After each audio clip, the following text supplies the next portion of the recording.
আসসালামু আলাইকুম রহমতুল্লাহ। আপনারা বিগত কয়েকদিন যাবৎ দেখতে পাচ্ছেন যে আমাদের গাইবান্ধে একটি মূর্তি নির্মাণ করতেছে উগ্রবাদী হিন্দুরা। আসলে আমাদের একটা দাবি হচ্ছে যে মূর্তি থাকবে মন্দিরে, রাস্তায় কেন, খোলা উন্মুক্ত জায়গায় তারা বিশাল আকারে যে মূর্তি তৈরি করছে, এরকম একটি মুসলিম রাষ্ট্রে এটা তো মেনে নেওয়া সম্ভব নয়। আমরা তো আর ভারত না। পার্শ্ববর্তী ভারতে দেখতে পাচ্ছেন মুসলিমদের মসজিদ, এমনকি তাদের ধর্মীয় সকল ধরনের কালচার থেকে মুসলিমদের বিরত রেখেছে এই উগ্রবাদী হিন্দুরা।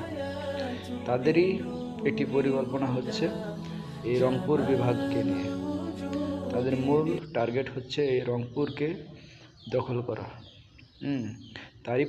তাদেরই পরিকল্পনায় এই রাম মন্দিরটি ওখানে নির্মাণ হচ্ছে।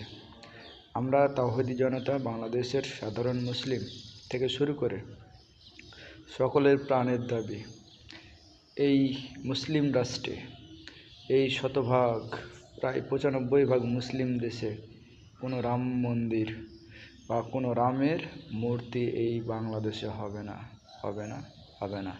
মূর্তি করবেন মন্দিরের মাঝখানে, খোলা উন্মুক্ত আকাশে না।